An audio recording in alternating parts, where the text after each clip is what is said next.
botar a apresentação no ar.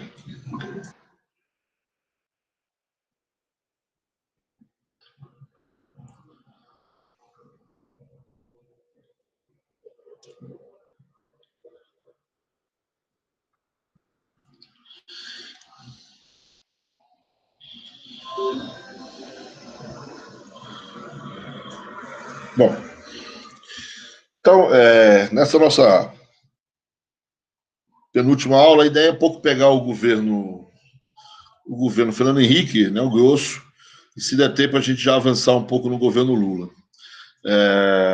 E deixar para a última aula o que restar do governo Lula e do governo Dilma, principalmente, que é o que, né, até então, a gente pode comentar alguma coisa sobre o governo Temer e tal, mas até a prova do ano passado nada caiu sobre o governo Temer, né, e o governo Dilma ainda assim tem caído muito pouco, né, mas o governo Fernando Henrique já é o mais pesado, já tem caído mais coisas, e do governo Lula também. Eu estou até achando que tem caído pouco ultimamente, mas essa ideia da gente hoje ver que a última coisa que efetivamente cai pesado na prova, certo? Que é ainda o governo Fernando Henrique, o pós-real, vamos dizer assim, e depois, vamos dizer assim, indo em direção ao governo Dilma, o governo Lula. Ano que vem aí tem algumas coisas, principalmente de distribuição de renda, que talvez caia, crise de 2008, e para o governo Dilma, né, talvez caia indiretamente questões, né, principalmente em algumas questões ligadas a um processo de desindustrialização e uma possível mudança de vertente no governo, né, a ideia de que você tem uma alteração da macroeconomia na Dilma, e que, em parte, essa alteração ocorre por conta da desindustrialização, então, certa discussão sobre desindustrialização, isso efetivamente cai, né? Mas a relação direta com o governo Dilma não é tão forte assim na prova, pelo menos. Mas vamos lá, né? Então, só para a gente retomar, na aula passada, a gente olhou o plano real, né? Chamou a atenção de algumas coisas em relação ao plano, né? Ele tem, né, pelo menos tem caído na prova, como sendo ele tendo uma base inercialista, e essa base inercialista está na proposta Larida, né, na proposta de reforma monetária da proposta Larida. Então tem um caráter inercialista, mas tem um conteúdo ortodoxo bastante forte, ou um cuidado ortodoxo bastante forte, né, mais do que talvez, né, você tem muitas coisas que são mais anunciadas do que são fatos, né, mas há uma tentativa de convencimento da sociedade de que o conteúdo ortodoxo do plano está sob controle, né. A ação também é uma ação muito menos impositiva do que os outros planos, então ela conta muito com esse convencimento da sociedade de que a nova moeda que está sendo implementada é uma moeda boa, crível, que vale a pena apostar nela, certo? Então tem essa mudança no relacionamento com a sociedade, com o mercado, nesse elemento. E você tem, então, uma ação que vai substituindo uma moeda por outra em duas fases, a gente já chamou a atenção disso, etc.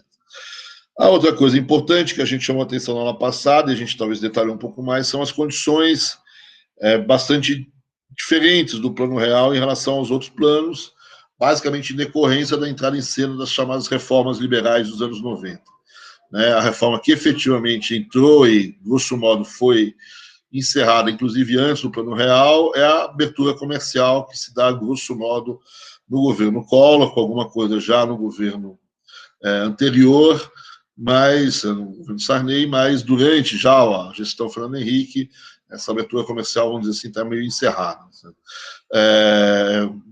Mas a abertura financeira, ela começa justamente no final do governo Collor ainda, né? Passa, então, ela vai se expandindo, essa abertura financeira, mesmo que o momento inicial é de uma expansão relativamente forte, com o Marcílio, né? Mas várias medidas vão expandindo essa abertura financeira ao longo, então, de todo o plano real e toda a condução do plano real ao longo do governo Fernando Henrique, e tem até algumas medidas ainda de abertura financeira, ainda no governo Lula. Então, do lado dessas aberturas, do outro lado a privatização, né, que também se inicia antes, certo? Quer dizer, tem privatização, se você olhar, já na década de 80, mas ela tem o seu empurrão grande com o Plano Nacional de Desestatização, com o Collor de novo, apesar de, durante o governo Collor, mesmo o governo, levando também o governo Itamar, o volume de privatização deve dar alguma coisa em torno de 10% do total da privatização. Então, o grosso da privatização vai acontecer justamente no governo Fernando Henrique, então, em conjunto com a ação do Plano Real. Certo? Tem outras medidas, tem outras reformas, outras desregulações, tem a entrada do CAD, que talvez seja uma coisa importante a ser destacada, né, no sistema de regulação de concorrência no país. Né, então, são uma parte dessas reformas liberais dos anos 90. O Brasil, em termos de abertura e privatização, é um grande reformista, certo? Quer dizer, a privatização brasileira é uma das maiores, com certeza a maior na Latinoamérica. A abertura comercial é bastante forte também, mesmo que tenha tido alguma reversão, né? E a abertura financeira também não é uma abertura pequena. Certo? Mas nessas reformas dos anos 90, o Brasil para aí. Né? O Brasil ele faz uma série de reformas, mas são por aí. Mesmo assim, mesmo na abertura comercial sendo forte, vamos dizer assim, na abertura financeira sendo forte, e a privatização sendo uma das maiores, ou a maior latino-americana, ainda assim, muita gente achava que dava para ir mais em frente, né? A privatização Banco do Brasil, Petrobras, etc. A abertura comercial, no fundo, ela poderia ter seguido um pouco mais, e ela dá uma parada lá com o Fernando Henrique e tal.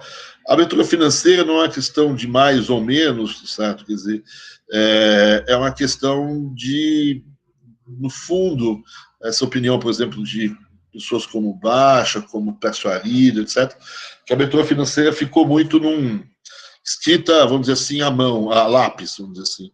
Né? Ela poderia ter contornos mais firmes, ou seja, ela é rapidamente, facilmente reversível, a abertura financeira, porque é basicamente normatizações do Banco Central, e norma do Banco Central se reverte com a mesma caneta que a fez, a desfaz. Né? E algumas pessoas, então, gostariam que essa abertura financeira tivesse mais consolidada legalmente em instâncias legais com mais dificuldade de reversão. De qualquer maneira, vai forte aí, certo? E as outras reformas, né, as chamadas reformas de segunda geração, terceira geração, que são as reformas previdenciárias, tributárias, regulação do mercado de trabalho, etc., a gente está nadando nelas até hoje. Né? Apesar de, em relação à reforma previdenciária, né, o Fernando Henrique tem implementado algumas delas, você teve aí talvez outros países avançaram mais nessas outras reformas do que o Brasil. Né? De qualquer maneira, são reformas completamente diferentes das reformas dos anos 60, né, que nos anos 60, no fundo, recuperam a capacidade de intervenção do Estado, e aqui, então, são reformas que se haver com a história do século XX no Brasil, né? Vamos dizer assim, um pouco jogar o Getúlio Vargas na lata do lixo, como algumas pessoas falam. Né?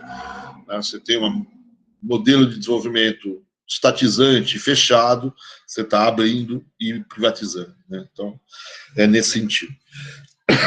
De qualquer maneira, isso coloca um contexto muito diferente para o Plano Real, né? Um contexto de mais concorrência no mercado, um contexto de externamente, principalmente, de, vamos dizer assim, uma economia mais aberta para o exterior, tanto do ponto de vista comercial, quanto do ponto de vista de recepção da poupança externa, etc.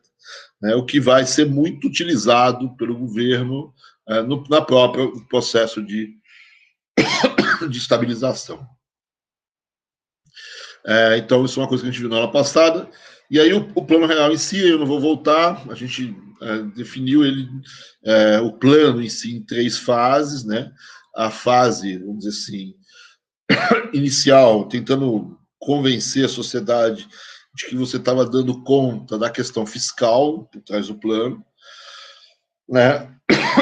E nessa questão fiscal também, uma certa posicionamento do governo, né, vamos dizer assim, um pouco uma cartilha do que você precisaria fazer de uma maneira mais geral na economia brasileira, em termos, principalmente, do Estado brasileiro. Então, dá uma espécie de uma cartilha que o Fernando Henrique, depois, enquanto presidente da República, começa a usar, né? A manutenção da privatização e a reestruturação um pouco do Pacto Federativo, a revisão do papel de bancos públicos, principalmente bancos estaduais, etc. Aí tem a segunda fase, que é a fase da ORV, né, que é a parte inercialista do plano, né, e nessa fase inercialista, então, você tem uma ideia aqui, né, de fazer a introdução, então, dessa nova moeda em duas fases, né? Uma primeira fase, que é a fase da URV, que seria a fase da introdução de uma moeda na sua função unidade de conta, né? Para depois, na introdução, quando tiver a reforma monetária, você completar essa unidade de conta com uma moeda completa, com o seu papel de meio de pagamento, né? Essa fase, então, da unidade de conta também tem um pouco, algumas outras, né? Se você oferece uma unidade de conta que as pessoas aceitem, né? O primeiro passo da aceitação de uma nova moeda. Nessa fase da unidade de conta, essa unidade de conta ela também tem que estar minimamente indexada, né? Tem que ter o mínimo de indexação possível, né? E é o caso aqui, certo? Né? E a indexação ela tem que ser, no fundo, toda feita na outra moeda que está sendo abandonada, né? Por isso que a gente diz uma indexação completa, né? Porque quando você urviza seus preços, né, os preços em cruzeiros eles estão subindo todo dia, né? Então, eu urvizei o preço da cerveja ali, transformei a cerveja em uma ORV, em cruzeiro, né? Cruzeiro real, que era a unidade até então. O preço da cerveja está subindo todo dia e está acompanhando mais ou menos o processo inflacionário. Então, em cruzeiros, eu tenho uma indexação completa da economia, vamos dizer assim, né? Eu tenho uma indexação diária da economia. Né? Então, essa aqui é um pouco a ideia. E a outra parte dessa URV também, como você deixa ela folgada, é não ter os problemas que você teve no congelamento quando você troca as moedas, de poder ter problemas, vamos dizer assim, de você ter um vetor de preços que você vai usar para fazer a tua troca de moedas, um vetor de preço muito desequilibrado, né? Então você vai para um vetor de preço de equilíbrio, então as pessoas urvizam seus preços, mas se eles percebem que a urvização foi fora do equilíbrio, eles podem mudar, né? E tentar colocar um preço mais próximo do equilíbrio. O que a gente medo que se tem aqui é justamente que comece a ter inflação nessa nova unidade de conta, né? Se os preços vão se urvizando, na verdade você tem dois medos. Um é que não haja uma urvização dos preços, né? As pessoas não recorram ao RV como unidade de conta, ou se grandes setores importantes não urvizassem seus preços, isso seria um problema. E do outro lado, o outro medo é que você urvizou os preços e eles começam a ter inflação em URV, né? Aqui um elemento fundamental para isso, para fazer evitar isso, certo? É a ancoragem da URV no câmbio, né? Então você tem aqui uma URV que é uma nova unidade de conta, mas ela, na verdade, é como se você estivesse dolarizando a economia, né? Então aqui já aparece a âncora cambial, essa moeda nem existe, ela já está ancorada no câmbio, né?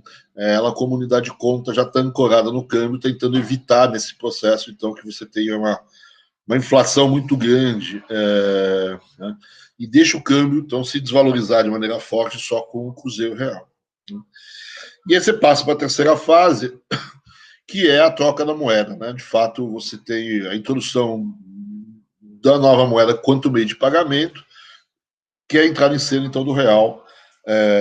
Né, os preços não todos estavam visados, já tinha alguma inflação em URV, mas mesmo assim eu troquei os preços, troquei a URV pelo real e eliminei o Cruzeiro Real da economia. Né? Tem aí uma questão logística, né? Porque você fez isso numa noite, num dia, vamos dizer assim, essa troca geral de moeda, né? Que parece uma operação do outro mundo, mas na verdade existia pouca moeda, papel moeda de poder do público, que você tem que colocar para funcionar, não tinha tanto papel moeda de poder do público assim. Né? Então, você trocou moeda, de fato, e aqui você passa para o terceiro momento da credibilidade dessa nova moeda. Né? O primeiro é tentar convencer a sociedade que a nova moeda não vai financiar déficit públicos, etc., que está sendo feito um ajuste fiscal e um ajuste de longo prazo nas contas públicas.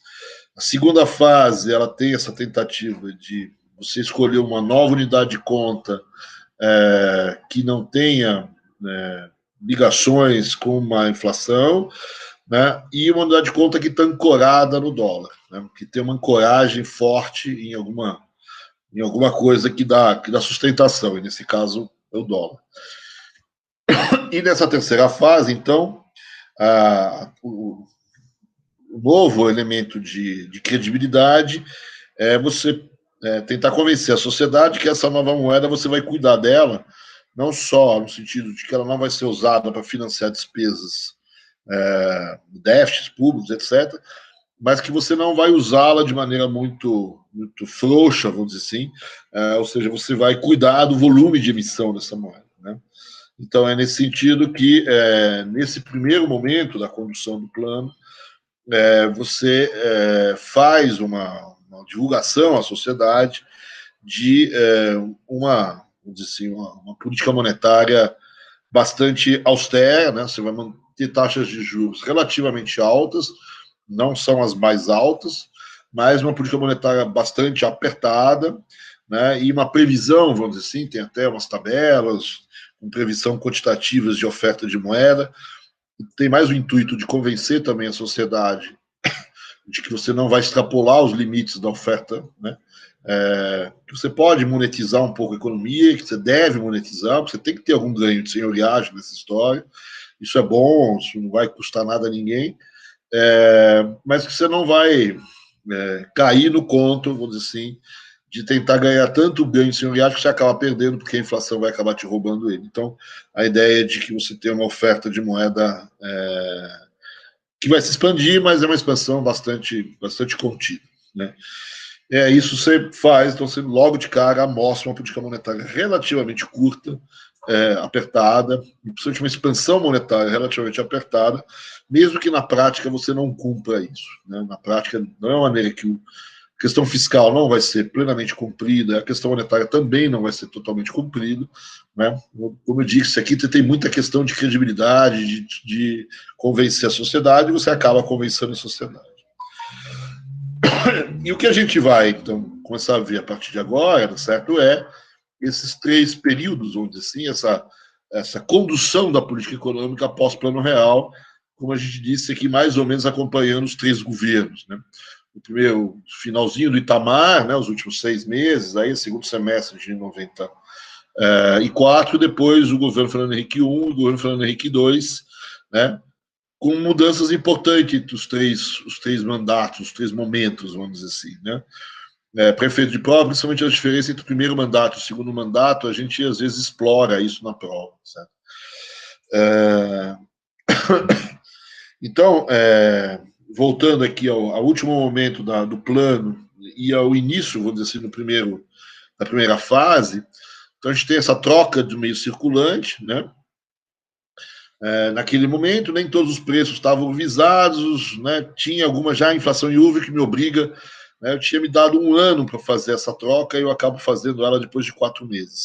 Também tem uma questão do calendário eleitoral que a gente não pode desprezar, mas enfim. E, como eu disse no início, a âncora era 1 para 1, né? $1 igual a 1 RV e, portanto, igual a R$1. Né? A troca, nesse momento, o valor do cruzeiro no início da URV era 600 e alguma coisa, e no último dia foi 2.750. Então, você começa no primeiro dia com câmbio fixo, mas logo no segundo dia, depois do plano real, você dá uma mudadinha, né? Não dá pouca coisa, mas é uma coisa importante. O câmbio é fixo para cima, vamos dizer assim, mas não para baixo. Ou seja, o câmbio não pode se desvalorizar. Né? R$1 igual a $1, ou seja, $1 igual a R$1, mas não mais do que isso. Né? Mas pode ser menos, ou seja, $1 pode valer menos do que R$1, mas não mais do que R$1. Então é uma banda assimétrica, né? É um câmbio fixo para cima, mas não para baixo. E a gente vai ver que ele vai cair. Né? Em termos de política monetária, então, logo de cara, você fixa tetos máximos de emissão que não vão ser cumpridos, né, mas que mostram uma política monetária austera. Uma remonetização que é possível, vai em parte ser utilizada, mas de maneira limitada. Essas metas não são cumpridas, você tem questões aí também com questões de entrada de capitais, etc., que era meio claro que você não ia conseguir cumprir aquelas metas de remonetização, a não ser, certo, que você tivesse, enfim, explosões de dívida, né, etc. Então, as metas são maiores do que as cumpridas, mas, de qualquer maneira, a política monetária também não é solta, ela é relativamente forte, na verdade, ela é bem forte, certo? Quer dizer, né? E o que ela talvez não seja muito forte, certo? Se você olhar que nesse período, vamos dizer assim, eu tenho, de um lado, a taxa de juros é suficientemente alta, então ela é suficientemente forte para atrair muito capital para o país, e esse capital no país pressionar a taxa de câmbio para baixo. Né? Então a gente vê aqui em azul as taxas de câmbio saindo de 1 para 1 e descendo até 0,85. Né? As linhas em amarelo e rosa, que é a taxa de câmbio deflacionada pelo IPA ou por um IPC. Né? Então, você tem uma taxa de juros na política monetária que sai, que ela é relativamente alta, ela continua atraindo capital, né? E esse capital pressiona o câmbio nos primeiros meses. Né? Mas ela, por outro lado, não é tão alta assim, se você imaginar que há um crescimento forte da demanda agregada nesse segundo semestre de 94. Não é uma coisa que aconteceu no plano cruzado, um crescimento de demanda, vai acontecer aqui no plano real. O consumo vai aumentar bastante, também tem um certo investimento que vai aumentar bastante, mas então você tem uma pressão aqui de demanda agregada que poderia botar tudo a perder, como dificultou muito o plano cruzado. Né? Por que esse crescimento? Né? Talvez tenha a questão aqui do aumento do poder aquisitivo em função da queda da inflação, né? Fim do imposto inflacionário, etc. O aumento do poder, né? Você não tem mais a tomada de grana, principalmente das classes que têm menos condições de se proteger em relação à inflação. Né? Tem muita recomposição de mecanismos de crédito, né? De algum horizonte, começa de novo a fazer, vende, mesmo com a taxa de juros relativamente elevada, né? Vende a tua geladeira em 200 vezes, etc.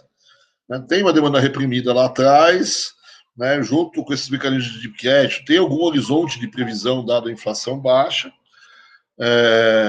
Então, você tem aí esse aumento de demanda aí por uma série de razões. A grande diferença aqui é que esse aumento de demanda, que normalmente iria pressionar a oferta, né, e isso poderia aumentar os preços, ela em grande parte, não totalmente, mas em grande parte, na medida do possível, foi atendido com alguma oferta que evidentemente existia no Brasil, e aonde essa oferta era insuficiente, você conseguiu aplacar essa demanda ou atender essa demanda com um aumento significativo das importações.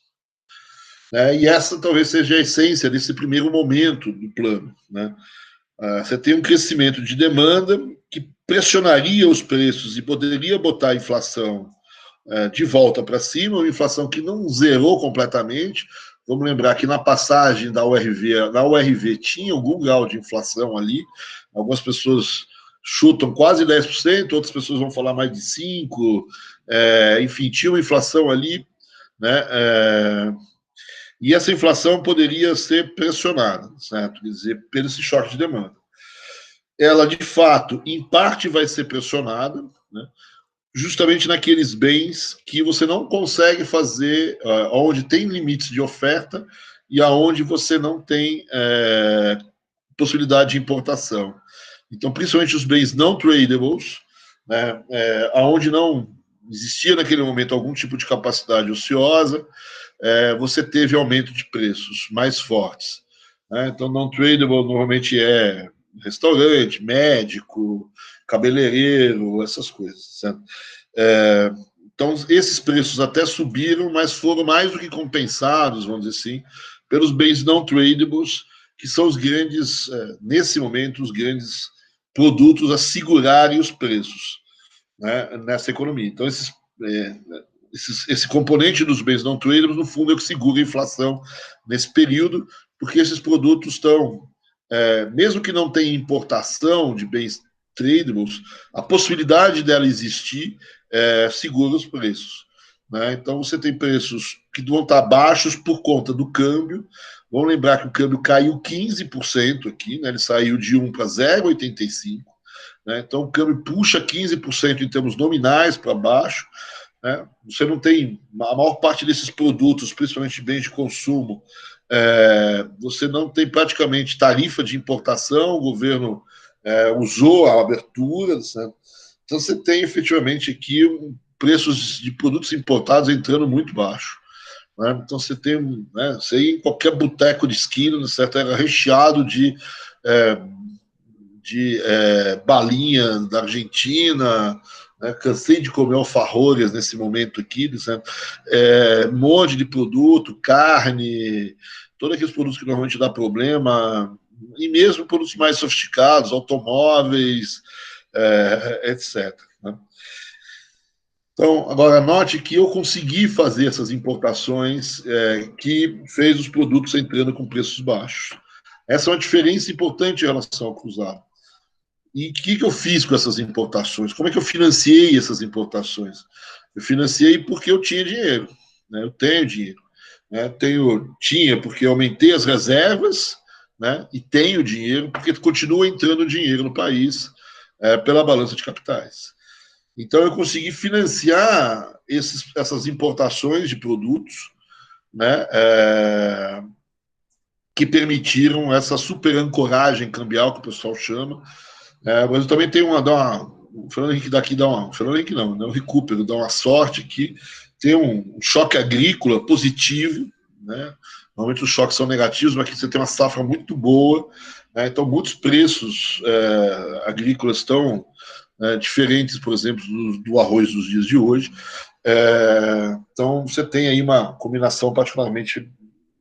Mas esse é o grande lance desse primeiro momento, certo? A entrada, você controlar esse choque de demanda, né? A economia cresceu forte, você deixou esse crescimento acontecer, o que politicamente você ganhou isso, né? Politicamente tem dois sentidos, tem o sentido de gente apoiar o plano, né? A economia crescendo e você conseguindo dar conta desse crescimento, e você não vendo a inflação vir junto, né? Então as pessoas acabam apoiando, dando certo, né? E o outro lado do político, que alguém está tentando se eleger aqui, e o Fernando Henrique vai se eleger com alguma facilidade, né? Vai ganhar no primeiro turno do Lula aqui, né? Enfim, então se aproveita esse crescimento politicamente, obviamente. E você financiou isso, né, com um pouco de queima de reservas no início, mas depois com a entrada de recursos, né, com ampliação aí do endividamento externo, etc. Aqui a entrada de recursos ainda tem muito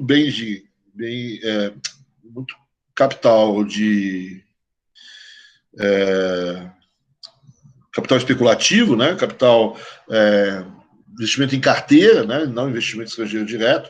Os investimentos estrangeiros diretos estão crescendo pouco a pouco, né, eles vão ser, assim, ao longo do governo Fernando Henrique, quase que uma uma crescente, vamos dizer assim, né? Mas sai de um patamar relativamente baixo e vai crescendo todo ano, pouco a pouco vai aumentando esses investimentos estrangeiros direto.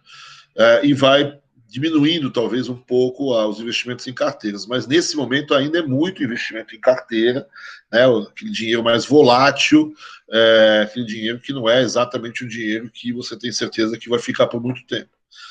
E aqui começam a aparecer os problemas, né? Quer dizer, essa história é bacana, segurou, provavelmente foi a âncora, a super âncora cambial que segurou os preços, né? Que fez essa estabilização aí nos primeiros 6 meses depois do Plano Real, com essa diferença de comportamento de bens tradables e não bens tradables nos preços, mas, em geral, o índice de preço, então, convergindo para baixo, nunca chegou a zerar, certo? Mas vindo para baixo.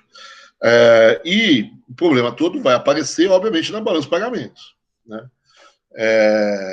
Ele não aparece, né, do ponto de vista numérico. Você tem o crescimento das importações e o crescimento da conta de capital, né?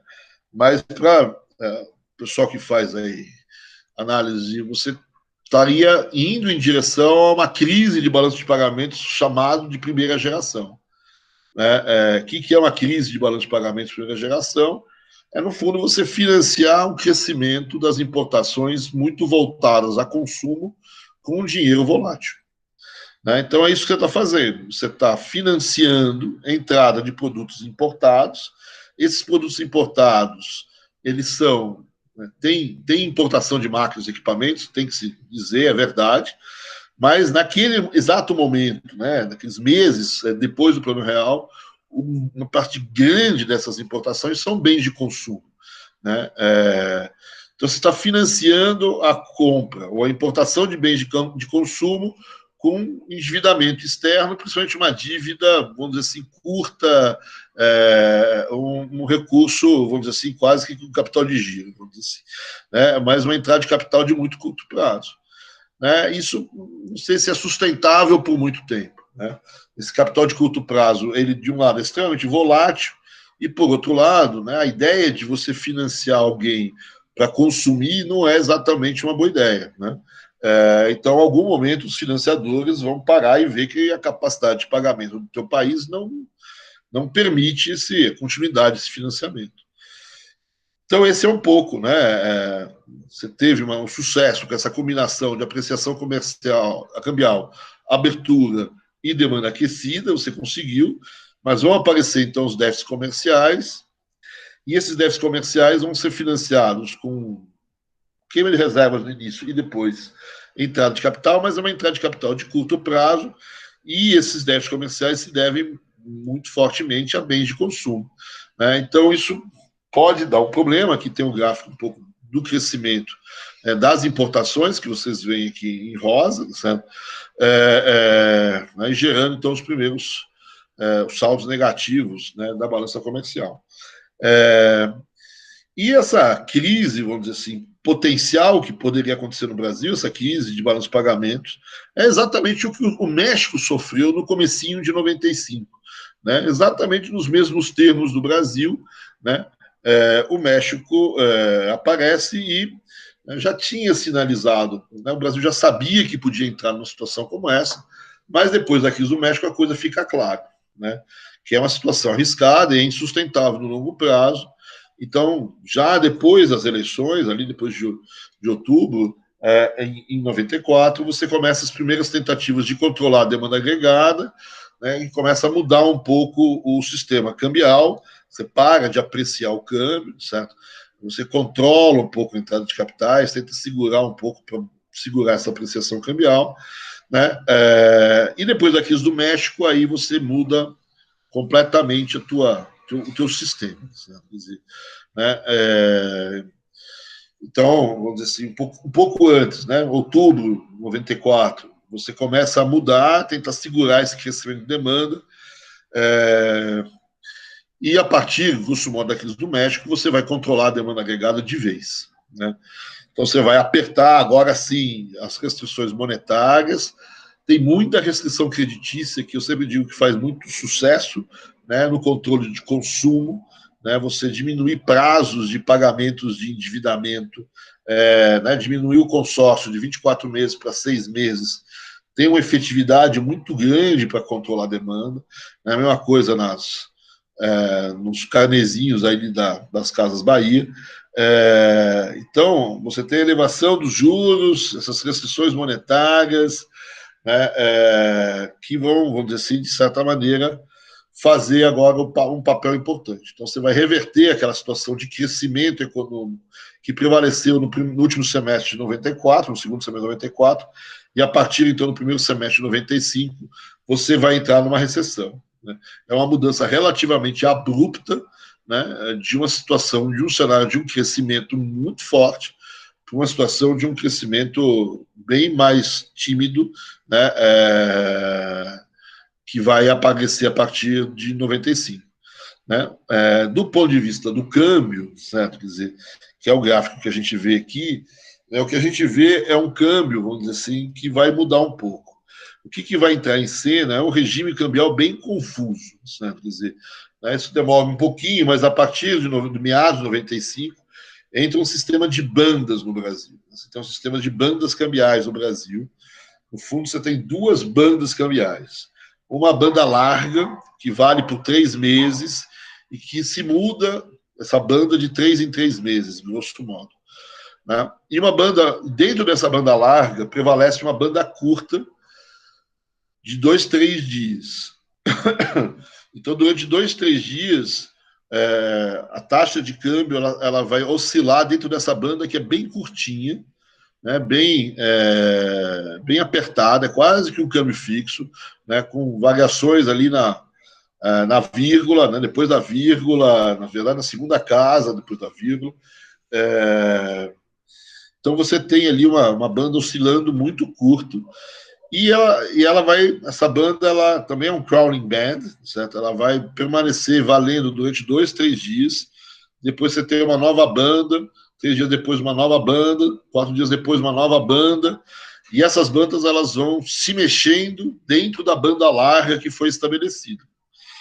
Com o passar do tempo, você percebe que essas bandas curtas elas vão se mexendo pouco a pouco dentro da banda larga, e elas, grosso modo, vão acompanhando o IPA, o índice de preço por atacado, ou uma mistura de IPA e IGP, certo? Quer dizer, então você vai ver aqui uma certa... o governo, com essas bandas, ele vai controlando a taxa de câmbio e vai como se simulando um pouco aquelas mini desvalorizações que existiam antes. O câmbio tem alguma liberdade no curto prazo, mas é muito pequena, né? E o governo vai desvalorizando a taxa de câmbio pouco a pouco, como está nessa linha azul. Né? Você vê que o câmbio nominal vai se desvalorizando muito pouco. Agora, se você acompanha tanto a linha amarela como a linha rosa, você vê que tem uma certa estabilidade, grosso modo, da taxa de câmbio. Então, você acaba fixando a taxa de câmbio real, ou estabilizando a taxa de câmbio real, né? E soltou um pouco o câmbio nominal, e esse câmbio nominal vai mudando, grosso modo, de acordo com a inflação, né? Ou com uma média de inflações aí. Então, isso vai valer para todo o governo Fernando Henrique, todo o primeiro governo Fernando Henrique, até a crise de 99. Né? Até o começo de 99, já no segundo governo Fernando Henrique, quando a gente abre mão da âncora monetária. Agora, da âncora cambial, desculpa. E essa é a âncora cambial do primeiro governo Fernando Henrique. Não é uma âncora como a da Argentina, porque a Argentina fixou essa linha azul, era reta essa linha azul, era horizontal essa linha azul. Você vê que o Brasil ele dá uma certa desvalorizada nessa linha azul. Um pouco da competitividade, o aumento dos custos das exportações brasileiras, né? Se ele se reflete nesse aumento de inflação, ele vai ser repassado para câmbio no Brasil. Então, é um câmbio um pouco diferente da âncora argentina, né?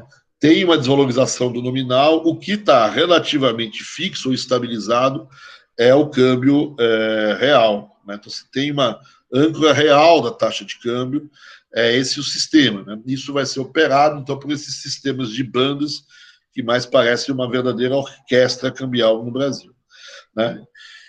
Então, você ainda tem uma ancoragem cambial, ela é parcial, mas tem, certo? Você tem um câmbio real estável, certo? Quer dizer, você não está desvalorizando de maneira forte, pressionando os produtos, mas você também está evitando, vamos dizer assim, um câmbio totalmente estável, com inflação, que dá uma subvalorização da taxa de câmbio e um problema muito sério nas exportações, como aconteceu na Argentina, né? Então, é uma ancoragem diferente da ancoragem argentina, né? Vamos dizer assim, também não é um currency board, certo? A política monetária que está associada ao câmbio não tem uma relação formal entre as duas coisas. Você vai ter uma política monetária apertada, né? Mas eu não tenho essa política monetária apertada para garantir que aquela taxa de câmbio mais ou menos funcione, né? Mas não tem uma relação formal, legal, como tem na Argentina entre as duas coisas, né? Na Argentina você tem uma relação formal, né? Se aumentar as reservas, eu aumento a oferta de moeda, mas se diminuir as reservas, eu diminuo a oferta de moeda. Aqui não, eu tenho uma expectativa de que o governo mantenha uma política monetária apertada, que faça uma entrada de capitais e que permita a manutenção daquele regime cambial que eu mais ou menos descrevi antes, né? Mas nada obriga a isso, né? Então há certa dúvida se o Brasil não vai jogar tudo para o alto, né? Então, internacionalmente, o regime brasileiro ele é menos crível que o regime argentino, certo? Por isso que talvez no mercado financeiro internacional o Brasil pague taxas de juros mais altas do que a Argentina, né? Porque esse regime é um pouco confuso de câmbio com bandas, né, confuso, etc. E a política monetária é uma política monetária discricionária aqui, certo? Quer dizer, eles estão adotando uma política monetária apertada, é mais apertada do que era antes, certo? Quer dizer, está justo, efetivamente chegou aqui, chegou em Plutão, chegou nos limites do possível de novo, está lá na Lua a taxa de juros, certo? Quer dizer, então, você apertou efetivamente a política monetária, tanto é que a consequência disso foi conter a demanda agregada, certo? Quer dizer, né, então, você vai apertar de fato a política monetária e a demanda agregada vem abaixo, né? Vem abaixo, né? E você vai começar a tentar conter, então, aquela expansão do déficit comercial, segurando as importações via demanda agregada, né? Já fez a primeira fase do ajuste, com uma âncora cambial muito forte. No fundo, agora, o grosso do ajuste está na recessão, né? Está no desemprego, que vai aumentar aqui, a retração da atividade e o crescimento do desemprego. E aqui a âncora monetária, vamos dizer assim, apesar do câmbio ainda, vamos dizer assim, não está jogando contra, certo? Quer dizer, então, esse é o regime do primeiro governo Fernando Henrique, né? Política monetária apertada, retração da atividade econômica e um câmbio que não é estável, não é ancorado completamente, mas em termos reais eu tenho a estabilidade da taxa de câmbio, né? Duas coisas em relação a essa história, né? A primeira coisa, certo, é um elemento que é importante, às vezes, destacar, que o Brasil, logo de cara, logo no primeiro ano do governo Fernando Henrique, sofre uma possível crise bancária, né? Tem alguns bancos que quebram no Brasil, e o governo intervém nessa crise bancária com o PROER e o PROES. E o PROEF também, tem 3 aí. Então, por que eu tive essa crise, né, no sistema financeiro, principalmente a crise dos bancos, né? Tem aí duas hipóteses, né, dois elementos. Uma, que os bancos, enfim, não sabiam muito mais como operar normalmente, acabou a inflação, perderam uma boa parte do seu fund e da forma como operaram, e operaram mal. Né? Operaram mal. Vamos dizer assim, eles emprestaram para qualquer cabeludo que passasse na frente do banco, eles estavam emprestando dinheiro. Então, as análises de crédito foram mal feitas, as análises setoriais foram mal feitas, então emprestou para um monte de gente que talvez não devia, Tem questões também, inclusive, jurídicas, até que ponto não tem, por exemplo, concentração de empréstimos quando não podia, né? Emprestou alguns bancos, né? Um banco que quebrou aqui é o Bamerindos, né? Ele é muito acusado de ter uma concentração não só setorial, certo? Como pessoal dos empréstimos. Enfim, você tem aí algumas discussões sobre a operação do sistema bancário em si, né? E uma outra discussão, certo, é a responsabilidade do próprio governo nessa história, que é a virada do crescimento para a queda, né?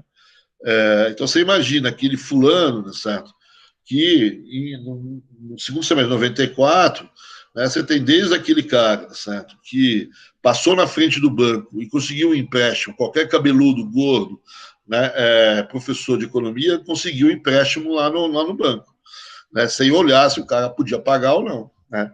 E esse cara, ao longo de 95, 96, provavelmente perdeu o emprego e não pagou. Né? Agora, também tem o outro, né, o bonitinho, né, de terno e gravata, que montou uma loja de carros importados. Né? Só comprar um monte de Renault, na época não tinha aqui no Brasil, comprar carro importado, teve a abertura, eu posso agora vender carro no Brasil que não é os quatro de sempre, né? Então vamos vender carro diferente para os brasileiros, certo? Quer dizer, né? E monta lá tudo em 94, no segundo semestre de 94, monta a loja toda, certo? Chega no primeiro semestre de 95, quem é que vai comprar carro com essa taxa de juros, com essa recessão, etc. O cara quebrou, né? Por mais que o banco tenha feito uma análise, falou, oh, isso aqui pode ser uma boa ideia, não sei o quê, ele é tão inadimplente quanto o cabeludo lá, que não devia ter recebido o dinheiro. Então, você tem uma inadimplência que vai crescer por erro, vamos dizer assim, de crédito, de fornecimento de crédito, e também você tem um problema macroeconômico, uma girada na economia, que aumenta muito essa inadimplência na economia. Então, isso pegou o sistema bancário pela frente, vários bancos tiveram problema, e o governo entrou nesse sistema, fez uma operação de salvamento dos bancos, né, que é o tal do PROER. Né? Tem a discussão de quanto foi o PROER, e tem o PROES. O PROES é a mesma operação do PROER, só que é para bancos públicos estaduais. E tem o PROEF, que é para o Banco do Brasil. Então, esses PROERs e PROES, aparentemente, é um volume relativamente grande de dinheiro. Né? Mas note que o que o governo diz é que se não fizesse isso, teria uma quebradeira generalizada do sistema bancário brasileiro. Na verdade, a Venezuela tinha, antes do Chaves, não tinha nada a ver, tinha tido também uma quebra do sistema financeiro. Então, a ameaça não era relativamente crível aqui. Certo? Então, você tem aqui um problema, né, com esse sistema financeiro e o governo vai fazer a intervenção. A primeira coisa a notar é que ele pode fazer essa intervenção. Na Argentina, você tem crise também no sistema bancário e o governo argentino não pode fazer intervenção. Por que não pode? Porque não pode aumentar a oferta de moeda, dado a regra que ele tem de emissão monetária. O Brasil tem regras que são possíveis de serem desfeitas, certo? Tem um grau de discricionariedade muito grande na regra. Né, a regra é escrita à mão, a lápis. Né? Então, você teve essa possibilidade. Segunda questão é qual o tamanho disso, certo? Quer dizer, aparentemente não é pequeno, principalmente o PROES. Né? E a terceira coisa é qual é a consequência disso. Certo? Quer dizer, para muita gente, além de operar, entrar com dinheiro para salvar uma série de bancos, uma boa parte do PROER, ele vai fazer a salvação, vamos dizer assim, ou vai fazer a reestruturação do sistema bancário, mas vai implicar uma concentração, uma maior concentração, uma diminuição do número de empresas. Né? Então, a partir daqui, vai ter um pouco uma discussão sobre concentração bancária no Brasil. Né? Normalmente, as pessoas dizem que tem número de bancos relativamente pequeno e vai cair, inclusive, né? Que no começo é compensado pela internacionalização, pela chegada dos bancos estrangeiros, mas que depois, mesmo essa entrada, ainda dá em processo de concentração, mas que existe uma competição ainda no sistema. Tem aí alguma discussão sobre competitividade do sistema bancário no Brasil. Então, o PROER é uma coisa importante aqui, que talvez possa cair, etc. O segundo elemento importante dessa política em geral, né, política monetária então apertada, desemprego, segurando o negócio, né? É que, obviamente, o governo não quer isso o tempo todo. Né? Então, como é que você vai ver? Como é que vai funcionar isso? Na prática, né, a ideia do governo era apertar, justamente na época da crise do México, ir gerando a recessão, né, apertar o negócio, segurar os problemas ali, manter essa inflação sob controle, né, evitar um crescimento muito forte das importações, problemas externos, etc. Né? Mas à medida que o cenário vai aliviando, eu vou diminuindo essa política monetária, eu vou deixando a economia crescer e vou controlando o aumento da inflação com esses juros que vão, ou seja, vamos dizer assim, o tamanho da queda dos juros, vamos dizer assim, vai depender do cenário externo, né, ser relativamente positivo, e de não existir processos inflacionários dentro do Brasil, né, então você vai permitir essa queda. E quando a gente olha o período todo do primeiro governo Fernando Henrique, você vê que você tem uma espécie de um stop and go aqui, certo? Quer dizer, né, e esse stop and go é muito, no fundo, é muito mais ligado às crises internacionais do que a outra coisa. Né?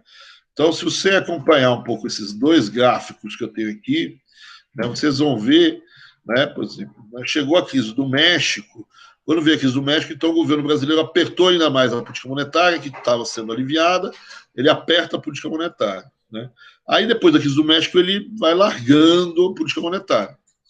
Né? Ele vai afrouxando a taxa de juros, até chegar na crise da Ásia. Certo? Aí ele aperta de novo a política monetária. Depois afrouxa até chegar na crise da Rússia. Né?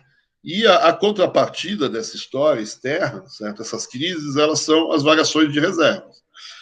Se acompanhar por esse gráfico, mais ou menos ao longo, vai se aproximando a crise do México, certo?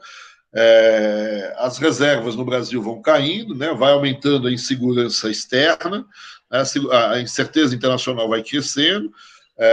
Durante a crise é um momento mais forte, e o Brasil sofre nessas crises, vamos dizer assim, com fuga de capitais. Né? Então, os capitais vão fugir do Brasil, né? No momento anterior à crise do México e durante a crise, certo? E o governo faz o quê? Durante a crise, ele sobe as taxas de juros. O que acontece com os fluxos de capitais e, portanto, com as reservas no Brasil, elas voltam a aparecer e volta a crescer as reservas. Enquanto o cenário internacional está bem, né, as reservas não caem, continuam crescendo ou se mantendo em patamares relativamente grandes, né, e o Brasil, vai descendo as taxas de juros, tentando dar um fôlego para a economia brasileira começar a crescer um pouco mais, né, até chegar perto de novo da crise da Ásia. Né. Quando a crise da Ásia começa a se mostrar, há uma fuga de capitais, há uma diminuição de reservas, o governo brasileiro aumenta de novo as taxas de juros. Né? Essa aumentação de juros faz voltar os fluxos de capitais para dentro do país, né? Volta, entra o dinheiro de novo até chegar perto da crise da Rússia, né? Onde o negócio começa a cair de novo, né? E o governo brasileiro o que faz é de novo subir as taxas de juros. Né? Então a gente tem um pouco esse stop and go. Né? Esse stop and go é verdade que, certo, né? Tem essas oscilações, essas mudanças na taxa de juros, mas num nível de atividade que está relativamente contido. Né? Você tem uma queda, em geral, na produção industrial, né? Uma perda de dinamismo da produção, você tem desemprego. Né? A verdade é que uma parte desse desemprego também está associado àquele choque de competitividade fruto da abertura, mudanças tecnológicas. Né? Um elemento importante das nossas importações são máquinas e equipamentos. Então, eu estou indo aí para um aumento de competitividade com menos emprego, etc. Então, eu tenho um problema, principalmente de desemprego no mercado de trabalho e de precarização da mão de obra. Vai também crescer o mercado informal, etc. Né? Então, tem esse stop and go, as saídas e vindas, você tenta se afastar desse cenário mais trágico de desemprego, com a queda das taxas de juros, mas elas são lentas e em patamares muito elevados. Né? Até chegar uma crise. Aí, quando vem essa crise, vamos dizer assim, queda lenta das taxas de juros é rapidamente revertido, você tem um pico nas taxas de juros, né, para a taxa de juros cada vez mais elevada, cada vez não, mas se elevam fortemente em relação àquilo que você tinha, né, para tentar recuperar, reatrair capital, manter, vamos dizer assim, a taxa de câmbio relativamente ali equilibrada, né? Se você olhar, é nesses momentos de crise que a banda ela é pressionada para cima, né? O câmbio tende a desvalorizar muito fortemente nesses momentos, né? Então, a recuperação, a reentrada de capitais é fundamental para eu segurar a taxa de câmbio, para evitar uma desvalorização abrupta, né? No momento normal, para muita gente, a taxa de câmbio tendia a cair, tendia a fazer uma valorização da taxa de câmbio, porque está entrando muito dinheiro, está aumentando até reservas, né, e está pressionando a taxa de câmbio para baixo, né? Então você tem esse ambiente aí meio confuso. Agora, eu queria que vocês olhassem o que está acontecendo nessas duas tabelas a partir da crise da Rússia, né? Se você olhar na crise da Rússia, então, né, você tem uma queda das reservas, né, e o governo sobe as taxas de juros, né? Mas olha o que acontece com as reservas depois da crise da Rússia, né? A crise da Rússia é entre essas duas linhas vermelhas mais apertadas, né? Depois da crise da Rússia, diferente da Ásia e do México, apesar do Brasil ter subido as taxas de juros, o dinheiro não voltou para o Brasil, não. Alguma coisa está acontecendo aqui, certo? Quer dizer, né, alguma coisa está acontecendo nesse momento da crise da Rússia, vamos dizer assim, que aponta para algum problema, né? Então, o que a gente está vendo nesse momento, certo? Quer dizer, é que na saída da crise russa, o mercado começa a olhar para o Brasil. A próxima crise é nossa. O Brasil é a bola da vez desse jogo, né? E por que o Brasil é a bola da vez? Sabe? Apesar dessas oscilações todas, certo? Você vive, de fato, assim, né? Você está vendo aqui um crescimento da taxa de desemprego, né? Uma recessão econômica e tal, né? Mas tem mais algumas coisas que a gente tem que levar em consideração, certo? Quer dizer, de um lado, certo? Quer dizer, você está pagando taxas de juros gigantescas, né? Tem que olhar o tamanho dessas taxas de juros, né? E o teu balanço de pagamentos, certo? Ele não é tão tranquilo assim, certo? Quer dizer, está entrando dinheiro, é por isso que está segurando. Tanto é que você sobe a taxa de juros para continuar entrando dinheiro, né?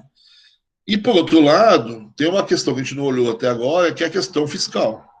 Então, se a gente olhar essa questão externa, certo? Quer dizer, entre 94 e 98, né, você tem uma situação externa que não melhora muito, não, certo? Quer dizer, né, as exportações até crescem, né, mas mesmo com essa situação toda de recessão, etc., eu tenho importações que também crescem. É verdade que tem bens de capital nessa história, que é importante, né, que dá uma situação um pouquinho diferente daquela saída do plano real, né, mas também tem bens de consumo. Então, eu tenho um crescimento do déficit da balança comercial e o que você tem, o déficit em transações correntes aumenta durante a primeira gestão Fernando Henrique, né? Então, é isso que tem que guardar. Durante toda a primeira gestão Fernando Henrique, eu tenho um setor externo difícil, né? Uma balança comercial negativa e uma balança de transações correntes que fica cada vez pior, né? Então, eu tenho um déficit, um aumento do déficit da conta corrente, né, em função principalmente, né, dessa questão do mercado da conta comercial e também em função do crescimento da parte de serviços e rendas, né, dado que eu estou me endividando, né, dado que o meu passivo externo líquido, né, minha dívida externa, ela está aumentando aqui, estou pagando juros e lucros nesse período, né.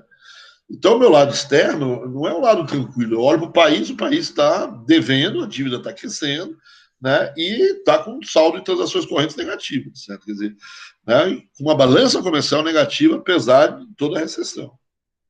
Tem um lado positivo, que uma parte de só importação de máquinas e equipamentos, mas tem todo o resto que é negativo.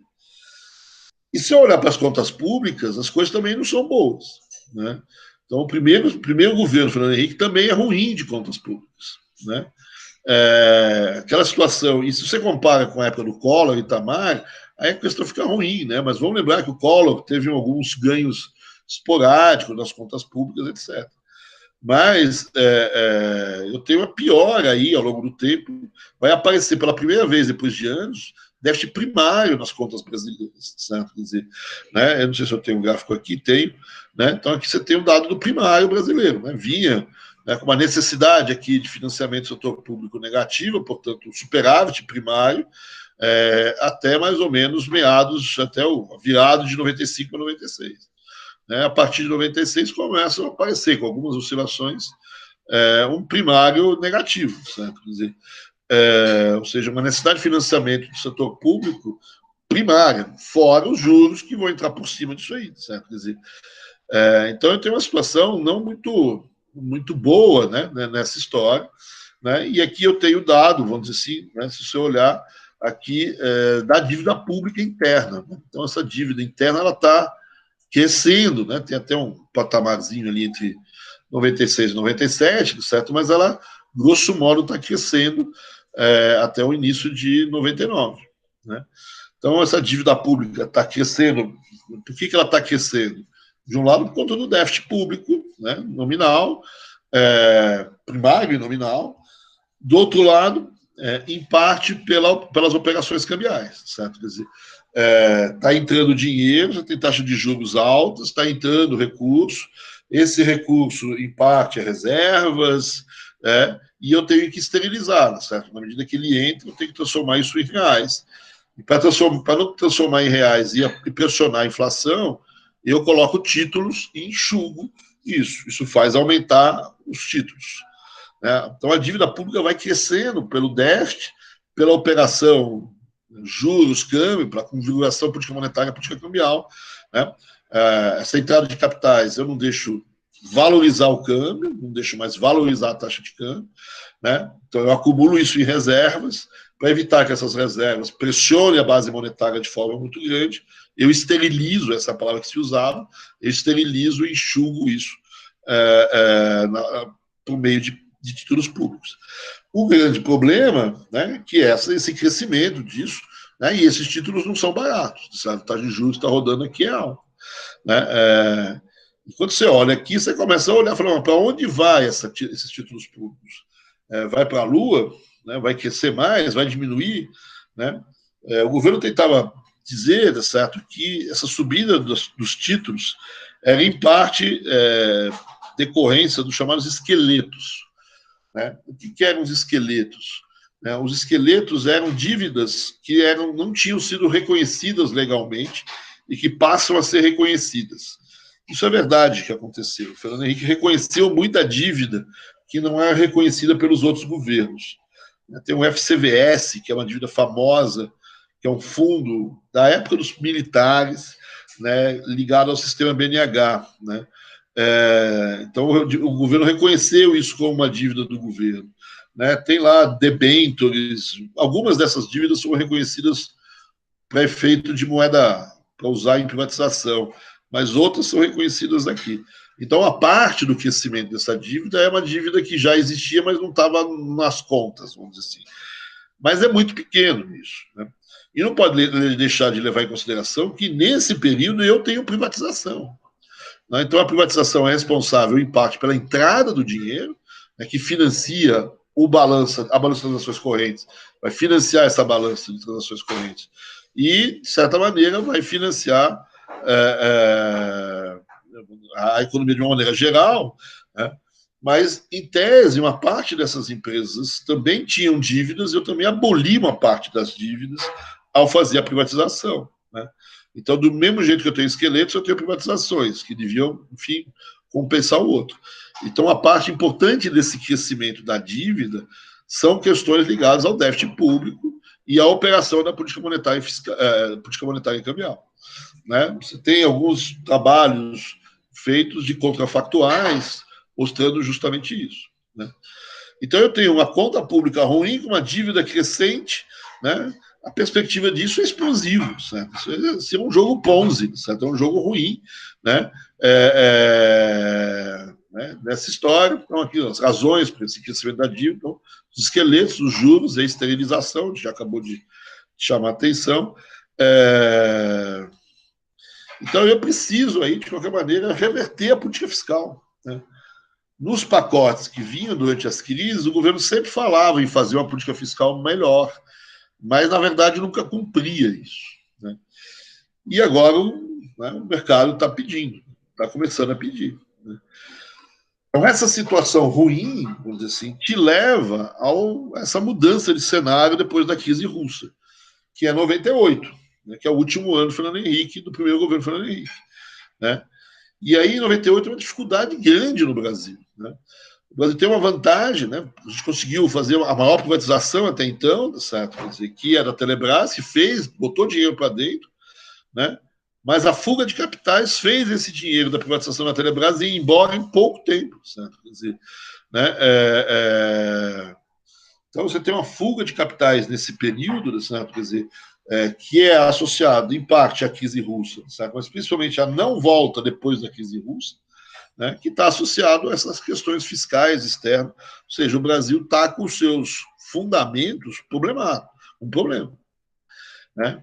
Então, para muita gente, a desvalorização ali é iminente. O Brasil não ia conseguir segurar esse jogo e, alguma hora, essa história ia dar com os burros na água, certo? Quer dizer, é impossível o Brasil segurar esse troço, essa fuga de capitais, né? O Brasil já tinha subido as taxas de juros, tinha prometido um pacote fiscal, né? Talvez se esperasse o pacote fiscal funcionar, etc. Mas não sei, né?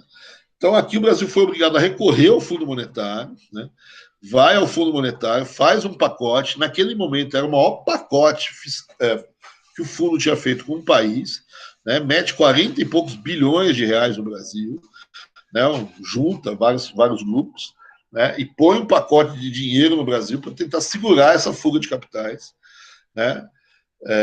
Agora, para muita gente, isso era impossível de segurar. Não tinha muita outra forma. Era melhor deixar desvalorizar o câmbio de uma maneira e se preparar para a desvalorização do câmbio. Mas o Brasil tentou segurar pelo menos esse ano todo, né? Segurar todo 98, essa desvalorização só vai aparecer em 99. E por que você segurou o ano todo de 98, né, e jogou para 99? O pessoal vai dizer que é calendário eleitoral de novo, eu preciso reeleger o Fernando Henrique. A outra questão, que a gente não pode deixar de levar em consideração, né, é que, da mesma maneira que lá na época do segundo PND, aqui também, né, essa entrada de capitais que teve antes desse período, né, é uma entrada de capitais que tem já muito investimento estrangeiro direto, tem muito empréstimo de empresas, etc. E esse empréstimo de empresas, etc., faz com que uma parte das empresas brasileiras tivessem expostas a câmbio, né? Tivesse uma dívida em dólar muito alta. Se essa desvalorização entrar, vai acontecer que nem aconteceu na Ásia 1 ano antes, 2 anos antes, que é uma fortíssima quebradeira, porque as pessoas estão, né? É uma crise de balanço de pagamentos agora de segunda geração, né? Por exposição das empresas à questão cambial, né? Que é o que vai acontecer na Argentina 1 ano e meio depois, e 2 anos depois, desculpa, e é o que aconteceu na Ásia 1 ano e meio antes, né? Então, no fundo, o governo brasileiro tem que preparar essa desvalorização de câmbio, né? Ele olha para o passado e fala, bom, quando desvalorizou o câmbio, os países que foram forçados a desvalorizar o câmbio, Argentina não, México e os asiáticos, o que aconteceu? No México, a inflação voltou. Então, eu preciso me preparar, não deixar que a desvalorização cambial, que é iminente, me cause uma volta da inflação.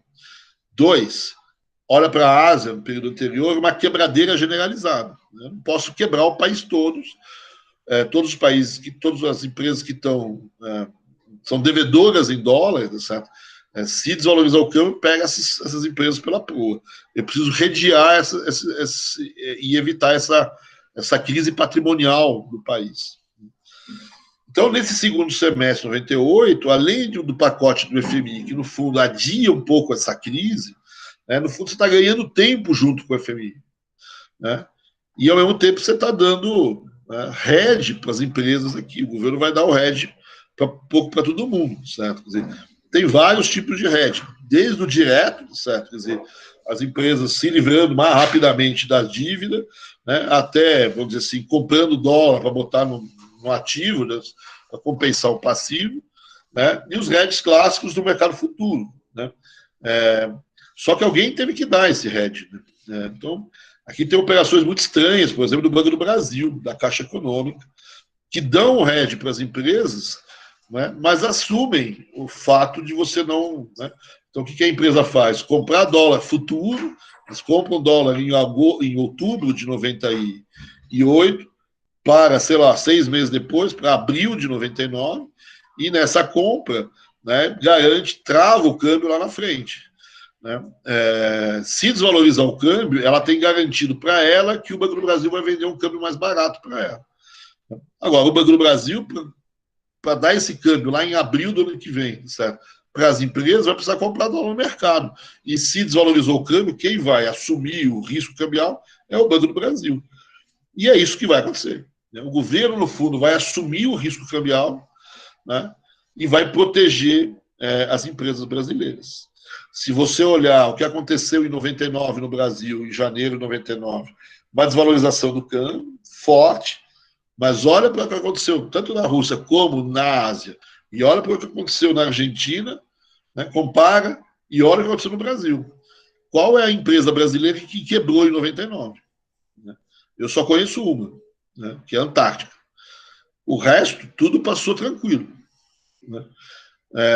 Olha na Argentina e olha na Ásia. Os caras quebraram menos 9% de PIB nos anos de crise. Né? O Brasil tem uma queda do PIB, certo? Quer dizer, mas não chega, né, nem perto. Então, por quê? Porque o Brasil conseguiu fazer esse redeamento. Né? Elegeu o Fernando Henrique, fez o redeamento. Praticamente ninguém quebrou na crise brasileira. Né? A inflação subiu, mas voltou atrás. Né? Então, a gente conseguiu ter essa crise externa e fazer essa desvalorização, essa crise à brasileira. Por isso que eu chamei isso de a crise à brasileira. Certo? Quer dizer, você evitou esses problemas todos, você viu, né? Então, de certa maneira, você, por mais que tenha tido confusões ali em janeiro de 99 com o câmbio, né, uma desvalorização abrupta, troca de ministro, confuso, tem um cara lá que quer entrar com uma, sei lá o que, endógeno, inverso, sei lá que porcaria, né? Mas, se você olhar ao longo do tempo, né, uma desvalorização, uma paulada no câmbio, certo? Quer dizer, né, o câmbio muda fortemente, né? Você tem esses problemas aí de banda diagonal endógena, etc. O câmbio varia nominalmente de maneira muito forte, tem até um efeito inflacionário, né, que é a variação do câmbio, vocês veem aí na coisa, tem um efeito inflacionário, né, que você vê a variação do câmbio em 99, né, depois você vai ver a variação do câmbio em 2002, né, maior ainda. Então você teve a volta da inflação, teve uma contração econômica, mas essa volta da inflação foi relativamente pequena, de curto prazo, não foi permanente, né? Ou seja, a partir desse momento a gente pode dizer que, de certa forma, a gente venceu a inflação inercial. Eu tenho um choque, que é um choque de câmbio, e depois a inflação volta para trás. Né? E eu não tive uma contração econômica tão grande. Né? Não teve esse efeito patrimonial, eu consegui proteger. Né?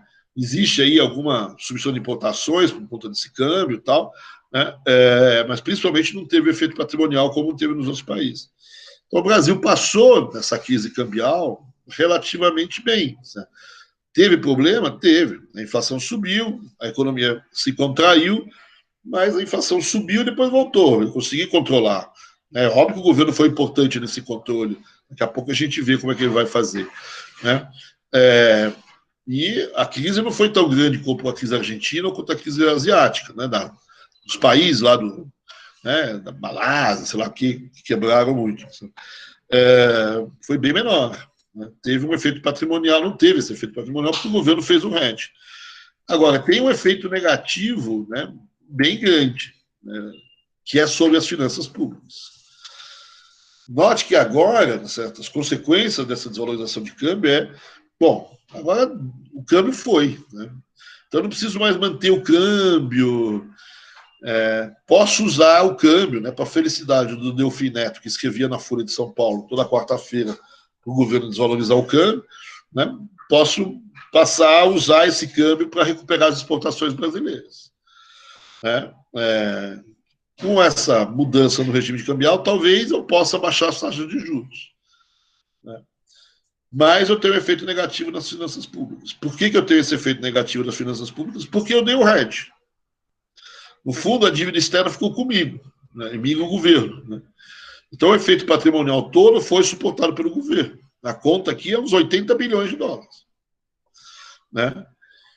E isso significa, vamos dizer assim, né, se vocês olham aquele gráfico lá atrás, eu não sei se eu tenho que voltar naquele gráfico. Esse gráfico.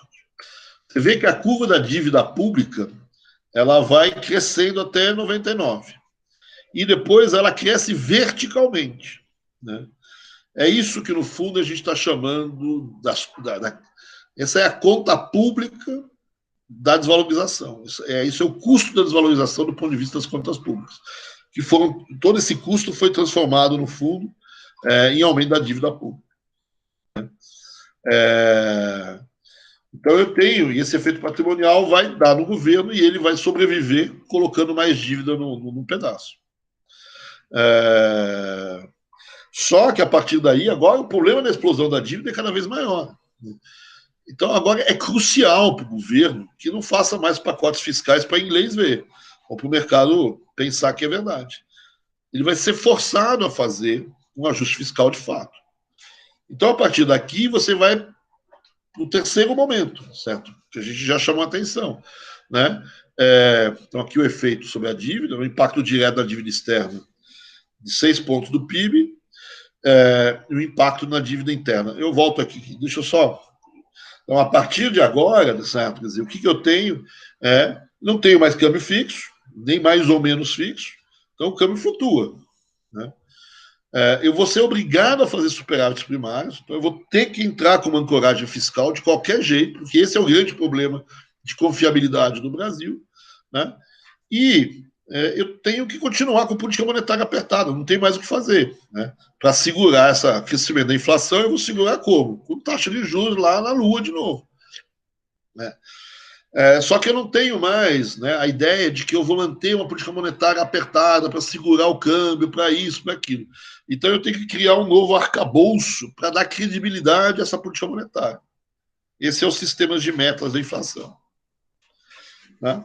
Então, só voltando um pouquinho aqui à questão da dívida, certo? Quer dizer, né, por que aquela dívida cresce tanto, certo? Quer dizer, eu tenho o impacto da desvalorização do câmbio sobre a dívida externa, né, em reais, né, então a quantidade de reais que eu preciso gerar para pagar a dívida externa pública, né, que aumenta, né, e do outro lado, a dívida interna brasileira, ela começou a partir do meados de 97, 98, esse é um ponto importante. Eu sempre tive títulos públicos no Brasil, que é correção monetária, mais alguma coisa, índice de preço, depois vai ter a Selic, etc. Né? Os indexadores, a TR, é o índice de preço, etc.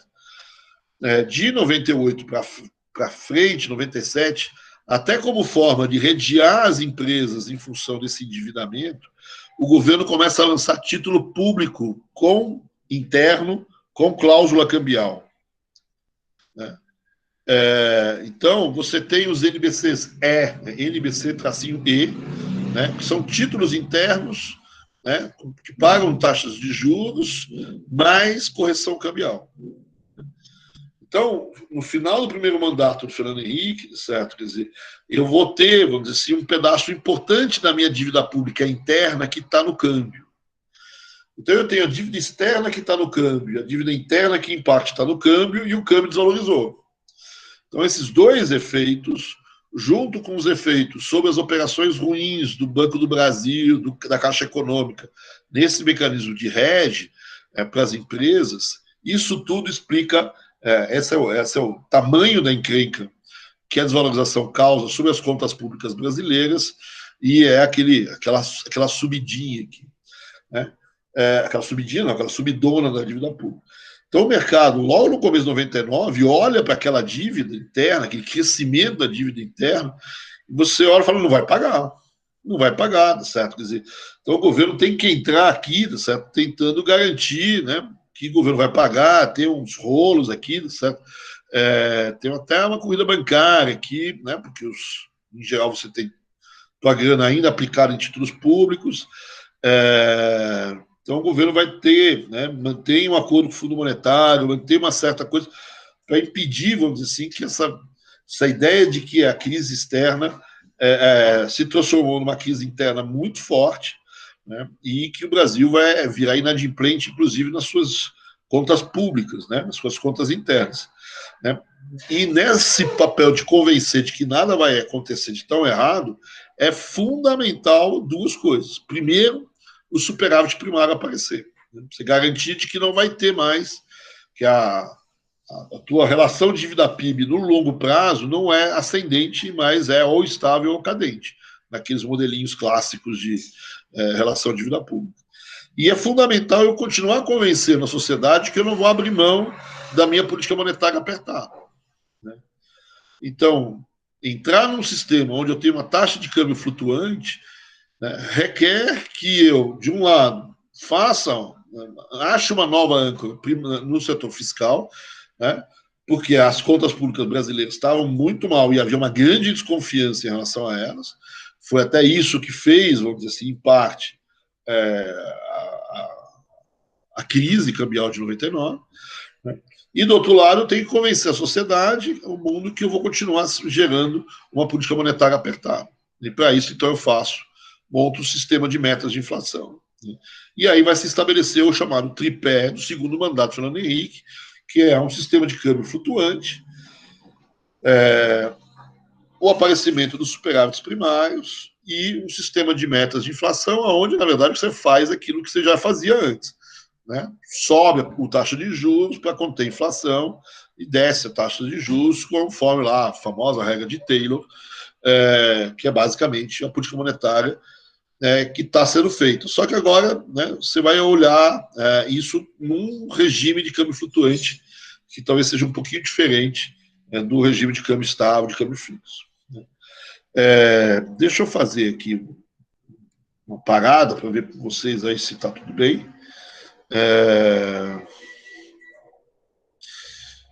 Tudo tranquilo por aí? Vocês têm perguntas? Por enquanto, não. Beleza. Deixa eu fazer, então, pedir para vocês para fazer um breakzinho, certo? Fazer uns 10 minutos aí. Já que a gente está na passagem do primeiro para o segundo governo Fernando Henrique, a gente vê o segundo governo Fernando Henrique depois do intervalo. Pode ser? Professor, pode. Eu só posso tirar uma dúvida? Lógico, Lucas. Quando você disse que teve a mudança do Cruzeiro Real para o Real, que o papel moeda em poder do público não era grande, eu fiquei um pouco confuso, porque assim, o Brasil hoje é um país pouco